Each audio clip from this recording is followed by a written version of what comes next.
the literature books and copy. Today's topic is आज का हमारा प्रकरण है पाठ 18 इतने ऊंचे उठो। जो कविता आपके सिलेबस में दी गई है हम पहले उसको पढ़ेंगे, फिर उसका भावार्थ समझेंगे कि उसका अर्थ क्या है और उसके पीछे कवि का भाव क्या है। भावार्थ का ये मतलब होता है।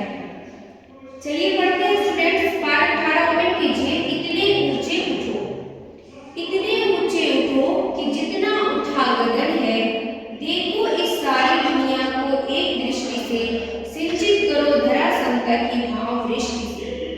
जाति भेद की, धर्म वेश की, काले गोरे रंग द्वेष की, ज्वालाओं से जलते जल में इतने शीतल बहो कि जितना मलय पवन है।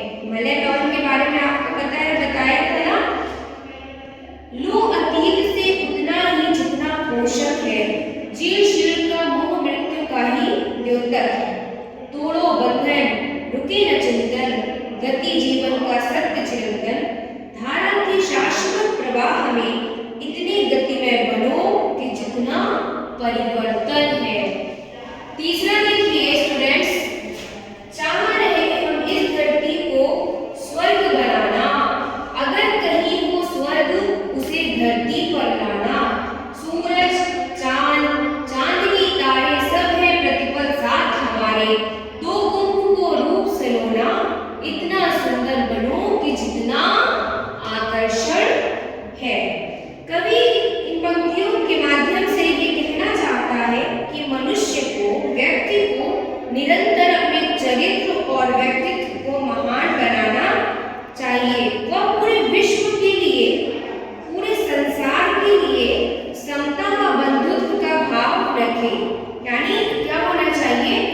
समानता होनी चाहिए, बंधुत्व होना चाहिए, आपस में भाईचारा होना चाहिए, परस्पर प्रेम होना चाहिए। जाति, रंग, देश की तुच्छ सीमाओं का बंदी व्यक्ति को नहीं बनना चाहिए। हम लोग आपस में झगड़ा करते रहते हैं रूप, रंग, देश, जाति, धर्म के आधार पर। तो कवि ये कहना चाहता है कि हमें उन सबसे क्या होना है? आजाद होना है। इन तुच्छ विभाजनों से, ये तुच्छ हरकत है कि धर्म के नाम पे हम लोग झगड़ा करते हैं और उससे हमारी तरक्की क्या होती है? वो रुक जाती है। ये जो हमने बांट दिया है धर्मों में व्यक्ति को, उससे हम क्या हो जाते हैं? कमजोर पड़ जाते हैं और हमारी इसी कमजोरी का लोग उसका गलत फायदा उठा लेते हैं। तो हमें क्या होनी चाहिए? एकता होनी चाहिए। विभाजन आपस में बांटना नहीं है, क्योंकि ये तुच्छ विभाजन से जलती मनुष्य जाति को सुगंधित पवन की तरह शीतलता प्रदान करेगा। जब हम इन जाति देश को और तुच्छ सीमाओं से परे हो जाएंगे तो जो पवन होती है हवा, उसकी तरह जिसमें बहुत खुशबू होती है, सुगंध होती है, उससे हम भी अपने चरित्र के माध्यम से चारों ओर मलय पवन की भांति सुगंध फैलाएंगे। ऐसा कवि का आशय है इन पंक्तियों के माध्यम से। दूसरा देखते हैं। दूसरी पंक्ति में कवि कह रहे हैं कि हमें अपने अतीत के, जो हमारे पिछले रीति रिवाज हैं, उनको बिना सोचे समझे दोहराना नहीं चाहिए, बल्कि उनमें से केवल जो हमारे लिए उपयोगी है, जो हमारे लिए यूजफुल है, उन्हीं बातों को अपनाना चाहिए। पुराने से चिपटने का मोह घातक है। यानी जो पुरानी परंपरा हमारी चली आ रही है वो गलत है, तब भी हम उसका क्या कर रहे हैं? उपयोग कर रहे हैं। हमें उसको त्यागना होगा।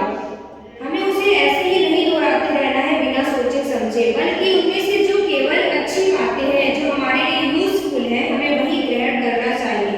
पुराने से चिपटने का मोह हमारे लिए घातक है, नुकसानदायक है। कि अगर कोई गलत परंपरा है और उसको हम अपना रहे हैं तो इससे हमारा नुकसान है। प्रतिपल गतिमान नदी की धारा के समान, जो नदी की धारा होती है वो प्रतिपल, हर पल क्या होती है? गति में रहती है, यानी एक्टिव रहती है। उसी तरह से आपको भी हर पल गति में रहना है, एक्टिव रहना है। तभी आप क्या होंगे? सच्चा जीवन व्यतीत कर पाएंगे और आगे बढ़ने रहने के मार्ग पर सफल होंगे। तीसरा देखते हैं,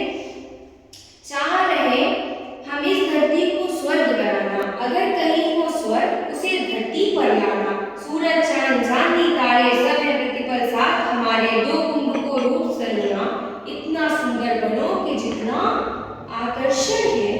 इन पंक्तियों के माध्यम से कवि ये कहना चाह रहा है कि मनुष्य का लक्ष्य, टारगेट ये होना चाहिए कि वो इसी धरती पर ऐसा वातावरण बना दे कि वो स्वर्ग तुल्य हो जाए, स्वर्ग के जैसा हो जाए, अर्थात धरती पर ही किसी प्रकार का दुख न रहे।